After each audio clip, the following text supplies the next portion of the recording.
What's up everybody, stress-free, back again with another Diablo 4 video. Here we're going to be taking a look at the Hydra Sorc in Season 10 and how it performs in the pits, which I'll have linked at the end of the video. You guys should take a look. But first we're going to go over the build guide that I was using for this run. I'm going to go over all the gear, all the paragon points, skill points, all that good stuff. So if you guys enjoy this type of content, shall I subscribe? Let's take a look again at the gear that I was wearing for the Hydra Sorc. Let's start out with the helm. We got Hail over Glass. We're using this primarily for the unique aspect that gives us almost 100% increased damage when you spam ice shards. And the stats are pretty good on this one also. You got intelligence, attack speed, and cooldown reduction. Here I got lucky with a triple crit on cooldown reduction. So that's pretty much what you'd be going for as in your masterworking. And for the runes, I got Nago Zek. When you maintain a summon, you get an offering, and then it reduces your ultimate cooldown by 1 second.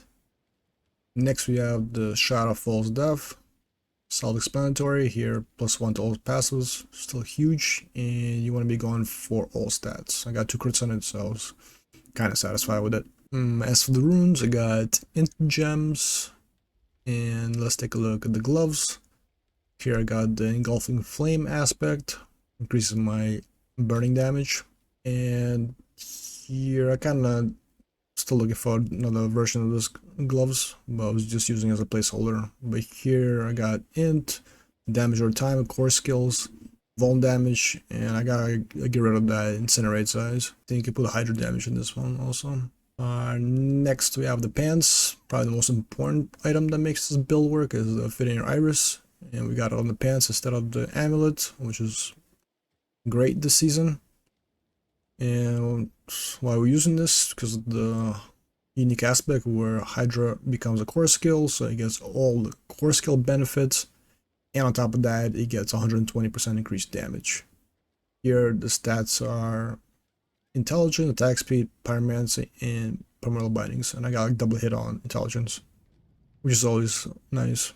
And for the runes, I got Igni Tool, which is basically stars offering and invokes mystical frost nova, since we're not using any defensive skills, so it's like a little defensive layer. As for the boots, we got Crown of Lucian, always probably like one of the must-haves chaos uniques this season also. Why is good? Because the unique aspect and the cooldown reduction unique aspect basically almost gives you like 100% more damage. And we got the cooldown reduction double crit here. I saw the stats, they're okay, like lucky hit chance, alright. As the weapon, we got the conjuration aspect, which is, it stacks up to like 10 ranks. Also very strong. And the stats here could be better. We got int, life, vuln, Hydra damage, and you want to also temper the Hydra heads. And for the gem, I got the Vuln gem. Let's go to the amulet. I got the Serpentine aspect, also must have for the Hydra build. But you gotta be careful with this build so you don't kill yourself, because it just consumes all your mana, and that your mana is basically your life. So you gotta be careful with that. There's a little dance that you gotta do with that in this build to not kill yourself. And here we got it, of course, you want to have intelligence, you want primordial binding, and mental dominance, and for tempers I got infernal cooldown reduction and Hydra damage. And I got the armor skull gem. As for the rings, we got the staple, the must-have ring of all rings, the precious ring of starless skies.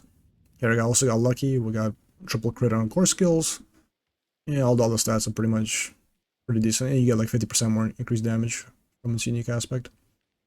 And the next rig is Tall Rashes. Kind of got nerfed this season. It doesn't give any more 25% increased damage, but it gives 20. It's still decent. Still a must-have for this build. You get lucky hit, non-physical damage, and cooldown reduction. All very strong, and a little bit potent warding. Doesn't hurt. Next we have the offhand, and I mean the focus. Here we got the destruction aspect, the one that gives 50% more increased damage while you have no defensive skills. So that's nothing, like I have no teleport or nothing. So that's another 50% damage. Here we got int, got damage, lucky hit, and the tempers are harder damage, and Hydra heads. And for the gem, we got another Vuln gem. That's pretty much for the gear. Kind of basic, like it's alright there. It's like not too good, not too bad. It gets the job done. Now let's take a look at the skill tree. That's not a skill tree. Skill tree right here. We're going for Firebolt into Glinting Firebolt for the extra 25% burning damage. Next we're going into Elemental Dominance, more damage, because we always basically have about 50%, 50 mana. And for defensive side, we're going for Frost Nova into Shimmering Frost Nova. Also like refunds 100% mana, which is not really nice. The main thing is here we got Hydra, and we're going for the Roaring Hydra that gives us burning damage. Here we also got Ice Blades into Invoked Ice Blades, so to reduce the cooldowns, and also going for maxing out Primordial Bindings. We got Mana Shield, we got Familiars into Invoked Familiar. Next we got Inner Flames for more damage while you're healthy. We're always basically healthy. And we got Firewall into increasing more burning damage. We got Ball Lightning into the Wizard Ball Lightning. And that's for the Crackling Energy max out. So now we got Permafrost, Icy Touch, Hoarfrost. We're also going for Inferno, must have in this build. Just clump stuff up. And we're going into Endless Pyre for more burning damage, and then we're going from Fairy Surge into Soulfire. Here we got Torrents and Currents into Convulsions, that's on the Crackling Energy. And we also got Mental Synergies, extra damage, and we got Evocation for more cooldown reduction, and we got Combustion for more burn damage. Now let's go over the Paragon pretty quick. We got the first board here, we got Tactician as our first glyph. Bumps up all the rare nodes, so we get like a ton of damage here. We're also taking these, Resilience, Elementalist. Now let's go to the second board. Second board is Burning Instincts, of course more burning damage, always good. Here we got Torch, more burning damage. And we went for Smolder Embers, Kindling, and Safeguard. Next board we have is Elemental Summoner. Basically increases your damage for Conjuration, inner cooldown, mana cost, all that stuff.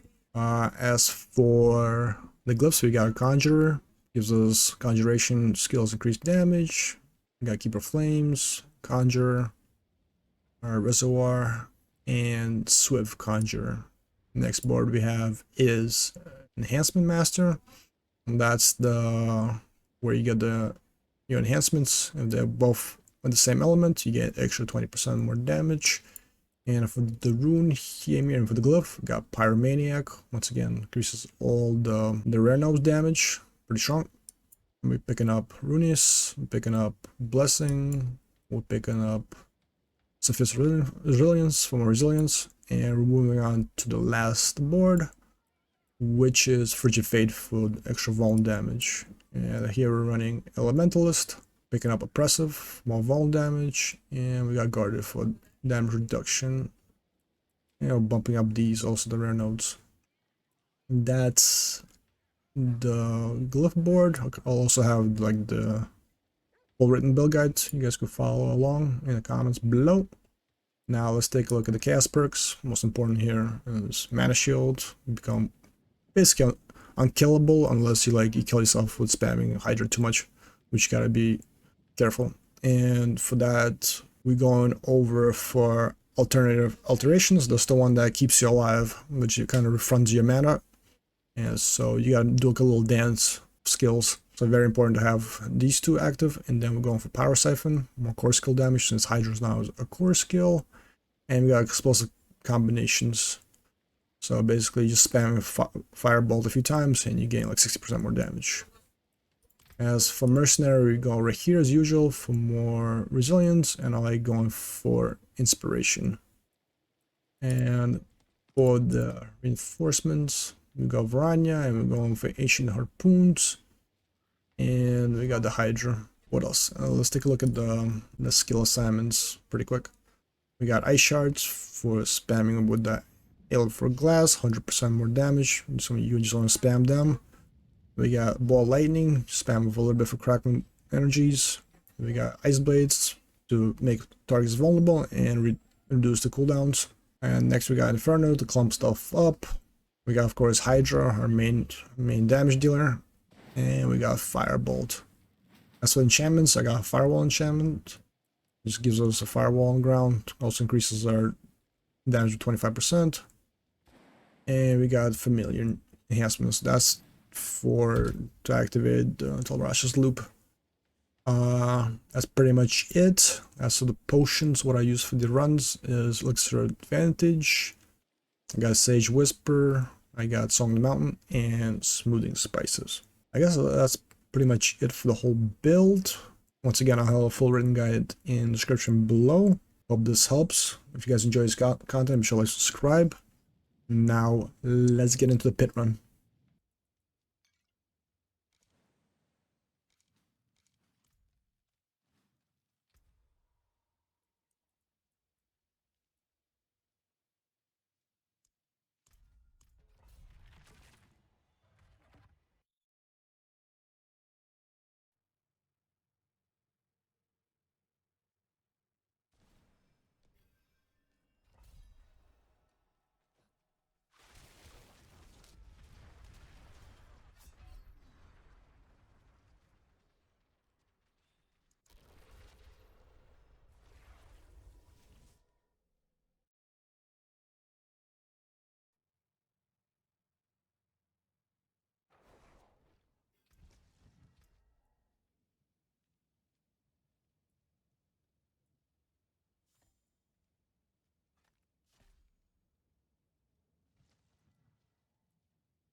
If you guys made it this far, thanks for watching.